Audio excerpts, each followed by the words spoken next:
How do you do? We're about to unfold the story of Frankenstein. He's one of the strangest tales ever told.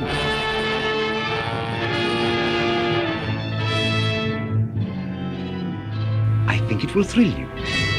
It may shock you. It might even horrify you. Well, we've warned you. You've been warned. Welcome back to Frankenstein Minute, the podcast where we dissect the Frankenstein movies 1 minute at a time. I'm Bill Evenson. And I'm Tom Lang.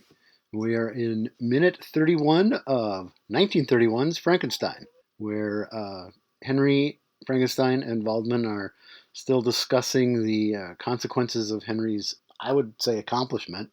Yes. Waldman doesn't seem to think so. No, and it seems like they're not even talking about the same thing. Waldman's actually concerned about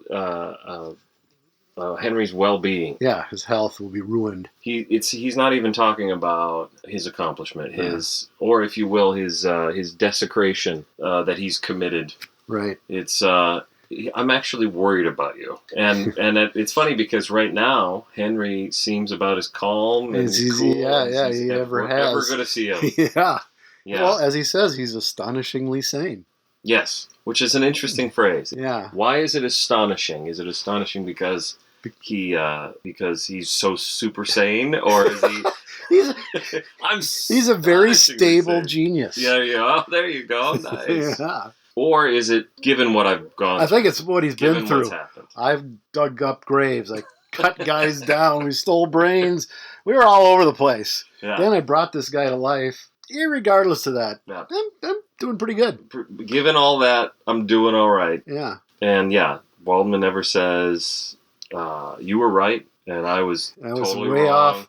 Well, that's my question is Waldman wrong? Yeah. In expressing all of his concerns.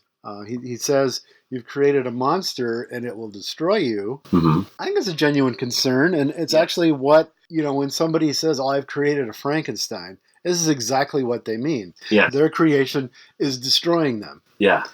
Much like this podcast has destroyed my life. That's true. Yeah. That's true. And I just want to apologize again for that. Oh, no. But, I've gotten over that. But things are going pretty well for me. Yeah, so it's all right. Yeah, that's why I think they're not talking about the same thing. I mean, it is okay. So Waldman has definitely switched tracks, though. He used to be just a few minutes ago. Frankenstein minutes ago. He was. You're proof. You're not gonna be able to do this. And that's all out the window now.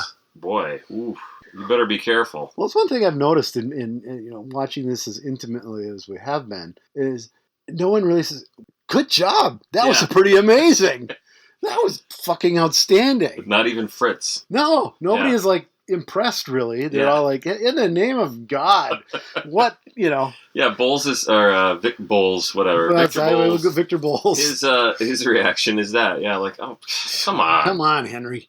And then in the scene we discussed about a year ago when they go visit the Baron, they're like, he's fine. Yeah, he's fine. What about his work? Oh, everybody's sort of lackadaisical about something that even today in it's 2019 when this airs, I guess, would be an amazing accomplishment. Yeah. I mean, they still can't do it, so... Right. Well, we'll see. No. In fact, it's why I don't do this at my house, is because my basement is taken up by... That's right.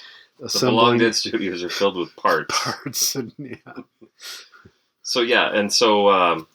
So Henry's reaction is to say, I like the line where he says, "Well, I believe in this monster, so-called monster, as you call it. But and if you don't, well, you must leave me alone." Yeah. To me, this is just such a great summary of where Henry is at this point. He's a bit clueless. Yeah. He's not getting the point that Waldman's making at all. No. And it summarizes him so well because that's been his whole thing all along. Leave me alone. Throughout, even in Bride, there's a few times where he's just, I can work better alone. Yeah. Yeah, he is kind of a loner, sort of I wouldn't say a sociopath, but he's done some sociopathic things. Absolutely. So, and a place that Waldman doesn't go, but I think is sort of implied, and I assume he probably says it later, if he hasn't already in some capacity, is It isn't just this is a monster that will destroy you. It's an actual monster. Right. You've created something that's a problem for humanity. Right. Yeah. And his response to that is, I believe in him. If you don't agree, then just leave. You must leave me alone. Out. Yeah. Like he says it in such a way too. Like, you must leave me alone. Like, have you considered leaving me alone? That would be maybe best for everybody. Have you accepted leaving me alone as your Lord and Savior? Yeah, exactly. Yeah. Yeah. Then he says, I've got to experiment for. Well, no. First of all, what about Elizabeth, your father? And Elizabeth's not his father, right? Well, that's two different people. He does say it. He does say it that way. Yes. Yeah. Yes. Elizabeth believes in me. My father. He never believes in anybody. Yeah. It's perfect. And he's exactly right. Well, as we'll see a few minutes on, that couldn't be more true. Yes. Yeah. Yeah. Well, and we've seen already. Well, and we've seen already plenty of evidence, but when he certainly doesn't believe in the Burgomaster. No, and I don't think he believes much in Waldman when they show up later. Yeah, right. Okay. I got some notes on that, but he sort of brushes them off, and that's a ways down the road. It's a ways, yeah. I notice he calls the monster he. Well, I was going to say there's some pronoun trouble here because it fluctuates from it and he. I think it is, but Henry is saying he. Well, Henry says it. He says he here. Yes, that's why I don't think it's trouble. I think it's interesting when he changes. Changes later, yes. Later, it's not so clear to him what he's talking about. So you're saying it's deliberate? I think. Okay. I think he says he exclusively here, and later it's because Waldman refers to it as it. Absolutely, I think so. So who's right? Oh my. Okay, so the problem with it is that we genderize our pronouns, and that's not your question at all. No. So the question is he meaning is it a person or is it a thing or a place? Frankenstein is a place. Frankenstein is a place. Okay, we're done. Thanks. It's all. Everything is okay really now. Simple. You wouldn't call it he if it was a place. Chaska's not a he. Chaska's not a he. Maybe there was a Chaska. I don't know what it's named for. Oh my God. I can't believe Long Dead Studios is going to have to move to Chaska. They might offer us a little parcel of land for all the free publicity we've given them. You know? Visit Chaska. Home of Edward Van Sloan. Yes. So yeah, that's my contention, is that it is deliberate. But again, which one is right? Yeah. You know, it's a moral question that I don't know that there's an answer to. Right. I think that's true. And I think we'll revisit that even in the next few minutes. Yes. Not to, I guess I won't skip ahead. We'll revisit that in the future minutes. We'll come back. And I think it's one of the themes of this movie. Absolutely. Because Henry bears responsibility for, well, either way, whether it's a person or a thing. Well, and Henry is a better father than Victor Frankenstein ever was. You know, Henry is only a few days old. Victor immediately abandons the creature like that night. Yeah. He doesn't want anything. Oh, he leaves. Henry leaves, or Victor leaves. And, you know, the monster, the creature, or whatever, is left to his own devices and, you know, manages. Victor hopes that, you know, he goes to bed. It's like, oh, fuck, it's alive. Goes to bed and hopes that it dies while he's sleeping. He has some sort of nightmare where he's kissing Elizabeth and she turns into the moldering corpse of his mother. Ooh. So all you Freudians out there, have fun with that one. Yep. And he's awoken by the creature pulling apart at least the curtains around the beds back in the Mary Shelley days, you know. Right. I can't think what that's called. I can't. I'm at a loss. But four post bed, whatever. Bed curtains, whatever. Curtains, there you go. The thing is, mosquito netting. Yes, that's it. Because Ingolstadt had a lot of mosquito problems, especially with all those corpses laying. Yes, well, parts. See, yeah. I don't know. Does that attract mosquitoes? Flies. I think. Yeah. All right. Maggots. Maggots. Yeah. Anyway, I forgot what I was saying, so never mind. Then it pulls. It's staring at him. Victor flees, and that's the last he sees of him for, I think it's like 18 months. Okay. Then they meet up again. So Henry Frankenstein already is a better father. You know, he actually shows concern. He's proud at this moment. Right. Until things go a little south, he's pretty proud of himself. Yeah. Although he's got an odd, I don't understand the methods of some of what he's doing. This is a segue. to something else he says. Yes. Why is the monster kept in complete darkness? I have that written right here. Yeah. I don't understand why you would do that, except that, when babies are born, they can't see. It's a sort of it seems to be a traumatic experience being born.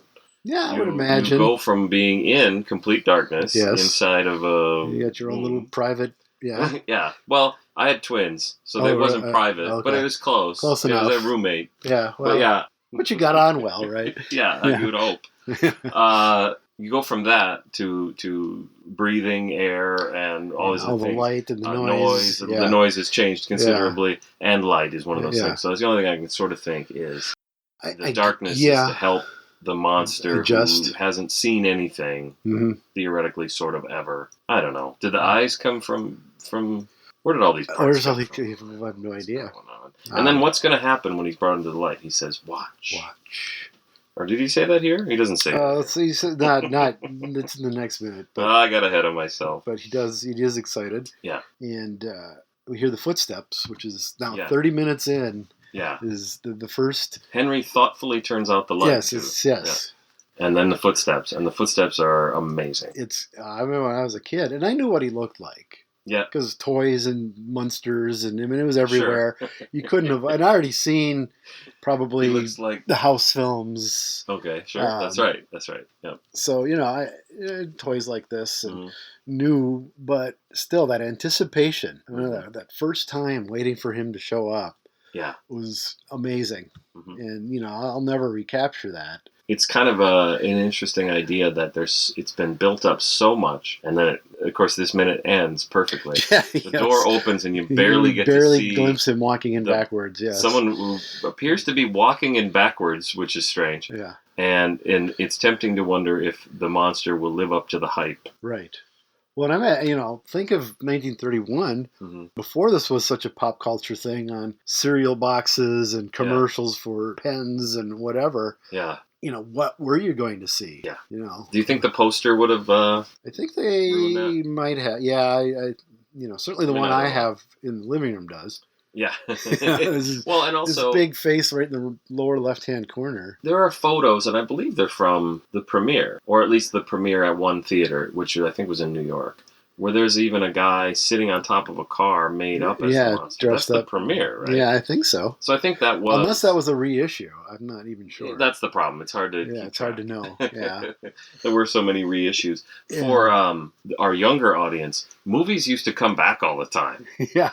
Like, that's the thing I still think about with Star Wars, was when I talk about that I saw Star Wars 35 times in the theater. That's because I saw it 35 times over, 4 years. Right. Star Wars was in the theater always. Yeah, well, it was the Park Theater. It's on 5 over in St. Louis Park. Okay. It ran there for several years straight on. Right. And I saw it there probably half a dozen times or more. It would just keep coming back. Yeah. Like, I think... Well, it stayed there. I mean, that stayed there for... That's, I guess, that's the thing that's hazy to me, is I think that it did stay at our local theater, too. Northtown. No, it probably went away and came back. But they would show up again in the... Well, they reissued it. To look in the paper. Oh, yeah. I used to look at the paper. Yeah. It was called a newspaper. And actually printed on what was called newsprint. Newsprint. It was a weird time. With ink. And there would be the little movie poster, and wrap under it, even the showtimes and the theaters. Theaters, yeah. Right there. Yeah. And it would be a, they used to advertise the pornos, too, when I was little. Right. Would be showing at the Faust or wherever, the Adonis, Back when it was just 1X. No, I think it was triple X, I don't know.